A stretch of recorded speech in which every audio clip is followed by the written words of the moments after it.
Hello everyone, రాణి గారి కథల విల్లుకి స్వాగతం. నేను మీ రాణి. మనువు నిలిచేనా, మనసు గెలిచేనా, ఎపిసోడ్ నెంబర్ 23. పండగ దగ్గర పడడంతో రఘుపతి వాళ్ళ ఇంటికి బయలుదేరారు జగత్ ఫ్యామిలీ. మోక్ష కాస్త డల్గానే వరుణకు ప్రయాణ ఏర్పాట్లలో సాయం చేస్తూ ఉంటుంది. అన్నీ సర్దేసి ట్రైన్ టికెట్స్ కోసం చూస్తున్న మోక్షకు అవి ఎక్కడా కనిపించకపోవడంతో కాస్త కంగారుగానే వెతుకుతూ ఉంటుంది. వరుణ, ఏమైందమ్మా, అంత కంగారుగా ఏం వెతుకుతున్నావు అని అడుగుతారు. మోక్ష, ట్రైన్ టికెట్స్ కనపడటం లేదు అత్తమ్మా. అసలే ఫెస్టివ్ సీజన్, రిజర్వేషన్ దొరకాలి అంటే చాలా కష్టం. నైట్ అంతా జర్నీ అంటే మామయ్యకు ఇబ్బంది అని అంటూ కింద చూసేసరికి ఒక మూలన టికెట్స్ పడి ఉంటాయి. అయ్యో, ఇక్కడ పడిపోయి ఉన్నాయేంటి అని అవి చేతిలోకి తీసుకుని చూసేసరికి మోక్ష, జగత్ల టికెట్స్ తడి అయ్యి చిరిగిపోయి ఉంటాయి. వరుణ, అయ్యయ్యో, నీది జగత్తి టికెట్ మాత్రం పూర్తిగా చిరిగిపోయాయి కదమ్మా అంటారు. మోక్ష, అవునత్తమ్మా, ఇప్పుడెలా అంటుంది. కొన్ని గంటల తర్వాత మోక్ష, జగత్ కార్లో బై రోడ్ బయలుదేరుతారు.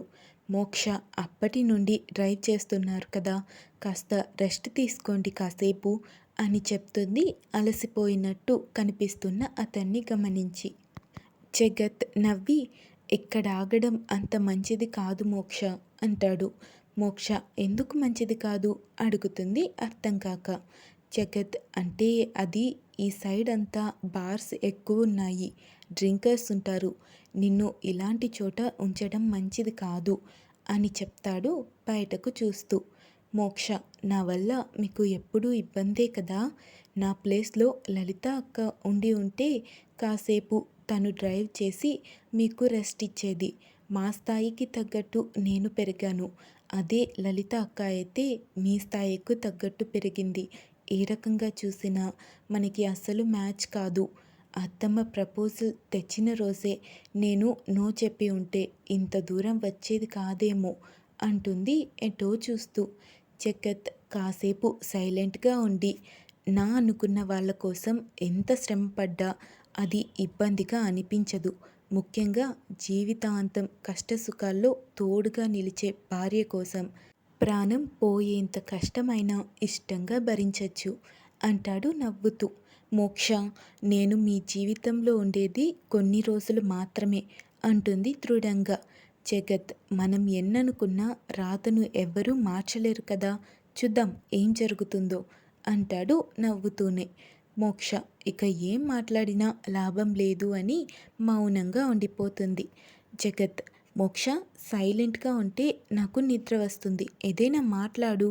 మోక్ష, మన మధ్య మాటలు ఏముంటాయి, అంతగా బోర్ అనిపిస్తే సాంగ్స్ పెట్టుకోండి అని చెప్తుంది. జగత్, అలా అనకు, నన్ను ఎనిమిలా చూడడం మానేసి అలా అని భర్తలా కూడా చూడకు, కానీ ఒక ఫ్రెండ్లా అనుకొని ఏదో ఒకటి నీ కాలేజ్ స్టడీస్ గురించి చెప్పు అని అడుగుతాడు. మోక్ష, కాలేజ్ అంటే ఏముంది, నేను సృజన చిన్నప్పటి నుండి ఫ్రెండ్స్, మేమే క్లోజ్గా ఉండేవాళ్ళం. హర్ష కూడా ఇంటర్ వరకు మాతో చదివి తర్వాత ఢిల్లీ వెళ్ళి లా స్టడీస్ కంప్లీట్ చేసుకున్నాడు. మేము అమ్మ వాళ్ళ కోసమని పీజీ కూడా ఇక్కడే జాయిన్ అయ్యాం. అంటే సృజికి నాన్న లేరు కదా, అందుకే ఆవిడ కోసం కూడా అని చెప్తుంది. జగత్, కాలేజ్లో నీకు సృజన కాకుండా ఫ్రెండ్స్ ఎవరు లేరా అని అడుగుతాడు. మోక్ష, అంత క్లోజ్ ఎవరూ లేరు, కానీ అందరూ మంచిగానే ఉండేవాళ్ళు మాతో. జగత్, మరి బాయ్స్లో ఫ్రెండ్స్ అంటే ఊరికనే అడిగాను అని మోక్ష చూపు చూసి, మోక్ష, ఈ క్వశ్చన్ అడుగుతున్నాను అని ఏమనుకోకు, ఆతృత పట్టలేక అడుగుతున్నాను. నువ్వు ఎవరినైనా ఇష్టపడ్డావా అంటే కాలేజ్లో కానీ రిలేటివ్స్లో కానీ అని అడుగుతాడు భయంగా. మోక్ష, ఇష్టపడ్డాను అని చెప్తుంది విండో నుండి బయటకు చూస్తూ. జగత్కి ఆశ్చర్యం, భయం, బాధ మూడు ఒకేసారి వస్తాయి. సడన్ బ్రేక్ వేసి, ఎవరు అని అడుగుతాడు. మోక్ష, బ్రేక్ ఎందుకు వేశారు అంటుంది. జగత్, ఏం లేదు అని కార్ స్టార్ట్ చేసి, ఎవరతను అని అడుగుతాడు కంగారుగా. మోక్ష, మా చిన్నమామ రుద్రమామ అని చెప్తుంది. ఆ మాట వినగానే జగత్ గుండెలో రాయి పడ్డట్టు అవుతుంది. చెప్పావా? అడుగుతాడు బాధగానే. మోక్ష చెప్పేంత వయసు కాదు అప్పుడు. ఆ తర్వాత జరిగినవన్నీ మీకు తెలుసు కదా.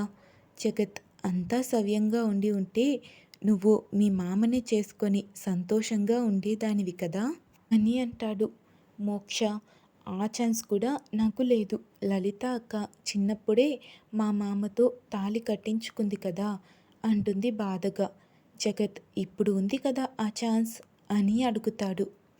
మోక్ష ఇప్పుడు కూడా లేదు, మీరెలాగూ నన్ను వదలరు కదా అంటుంది విరక్తిగా. జగత్కి ఆ మాట గుండెల్లో గుణపం గుచ్చినంత బాధగా ఉంటుంది. జగత్ నేను వదిలేస్తే నువ్వతన్ని పెళ్లి చేసుకుంటావా అని అడుగుతాడు ఏ భావం లేకుండా. మోక్ష నిజంగా మీరు అలా చేస్తే మీ వల్ల నేను సంతోషపడే క్షణాలు అవే అవుతాయి. నన్ను బాగా చూసుకుంటాను, సంతోషంగా ఉండేలా చేస్తాను అని మీరంటున్నారు. కానీ మీ పక్కన ఉంటే నేనెప్పుడైనా సంతోషంగా ఉన్నానా? పెళ్ళైన మొదటి రోజే మీ వల్ల నేను ఎంతలా ఏడ్చానో తెలుసా? నా మనసుని చంపేశారు. మీరు వద్దన్నప్పుడు నేను మీ జీవితంలో ఉండకూడదు. మీరు కావాలి అనుకున్నప్పుడు మీతో కలిసి సంతోషంగా ఉండాలి. మీలాంటి మనిషితో ఎలా కాపురం చేస్తాను? నేను అత్తమ్మ మామయ్య మీద గౌరవంతో మీతో సంసారం చేసినా అది నా దృష్టిలో మాత్రం నాతో బలవంతంగా వ్యభిచారం చేయించినట్టే అని ఏడుస్తూ ఉంటుంది. జగత్ కళ్ళల్లో నీళ్లు తిరుగుతాయి. మోక్ష అన్న ప్రతి మాట అతన్ని ఎంతగా బాధ పెడుతుందో అతనికి మాత్రమే తెలుసు. పక్కకు తిరిగి బాధను కంట్రోల్ చేసుకొని మోక్ష కరెక్ట్గానే ఆలోచిస్తోంది. నేనే అనవసరంగా అమ్మ మాటలు విని మోక్షని ఇబ్బంది పెడుతున్నాను. అయినా అసలు ఏ ఆడపిల్ల అయినా మొహాన్నే నువ్వు నాకు వద్దు అన్న భర్తని ఎలా స్వీకరిస్తుంది అని గట్టిగా ఊపిరి తీసుకొని, మోక్ష సారీ చెప్పి నీ బాధను తగ్గించలేను. అలాగని ఇలాగే బాధపడుతూ జీవితం మొత్తం బ్రతకమని చెప్పను. నువ్వు కోరుకున్నట్టే విడాకులు ఇస్తాను అని చెప్తాడు బాధను గొంతులోనే దిగమింగుకొని. మోక్ష నిజంగానా అని అడుగుతుంది ఆనందంగా. జగత్ నిజంగా నీకు నా వల్ల ఇక బాధ ఉండదు అంటాడు కష్టంగా. మోక్ష థ్యాంక్ యూ అని అంటుంది కన్నీళ్లు తుడుచుకొని నవ్వుతూ. జగత్ కూడా నవ్వి ఊరుకుంటాడు. మోక్ష అలానే నిద్రలోకి జారుకుంటుంది. జగత్ ప్రశాంతంగా నిద్రపోతున్న మోక్షని చూసి తన రూపాన్ని కనుల నిండుగా నింపుకుంటూ ఉంటాడు. మళ్ళీ అలాంటి అవకాశం రాదేమో అన్నట్టు. సాయంత్రం సమయానికి లల్లి వాళ్ళ ఇంటికి చేరుకుంటారు మోక్ష జగత్. అప్పటికే వరుణ వాళ్ళు అక్కడికి చేరుకొని ఉంటారు. మోక్ష జగత్ కూడా రావడంతో తేజస్విని అందరితో మాట్లాడుతూ కాఫీ టీ ఇప్పిస్తుంది పని వాళ్ళతో. లల్లి జగత్తో కూడా చాలా నార్మల్గా మాట్లాడుతూ ఉంటుంది. మోక్ష కూడా చాలా వరకు భయం దాచేసి వాళ్ళతో నార్మల్గానే ఉంటుంది, కళ్ళతోనే రుద్ర కోసం వెతుకుతూ. జగత్ ముఖంలో ఏదో పోగొట్టుకున్న బాధ, దిగులు వరుణ చూడగానే కనిపెట్టేసింది. వరుణ ఏమైంది నాన్న అని అడుగుతుంది. జగత్ రెస్ట్ లేకుండా జర్నీ కదా అమ్మా, బాగా అలసిపోయాను అని చెప్తాడు బాధ కవర్ చేసుకుంటూ. వరుణ అవును కదా, సారీరా, ఇదంతా నా వల్లే. మీరిద్దరూ ఏకాంతంగా ఉంటే అయినా దగ్గరవుతారని ఆశతో ట్రైన్ టికెట్స్ అలా చేశాను అని చెప్తారు కాస్త గిల్టీగా. జగత్ నువ్వు సారీ చెప్తావెందుకమ్మా, నేనే థ్యాంక్స్ చెప్పాలి నీకు. ఈ ప్రయాణంలో మోక్ష మనసులో ఏముందో తెలిసింది. నేను ఏం చేస్తే తను సంతోషంగా ఉంటుందో తెలిసింది అని అంటాడు. వరుణ అంటే మీ మధ్య సమస్యలేం లేనట్టే కదా అడుగుతారు సంతోషంగా.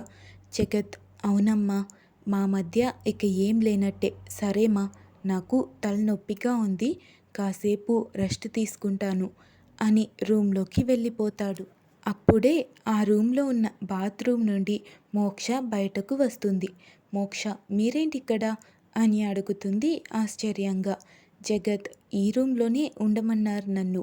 మోక్ష అలా ఎలా ఇస్తారు, నేను సౌమ్యతో పాటు ఉంటాను అని వెళ్ళబోతే జగత్ మోక్ష ఆగు, మనం ఎలా ఉన్నామన్నది అందరికీ తెలియాల్సిన అవసరం లేదు కదా.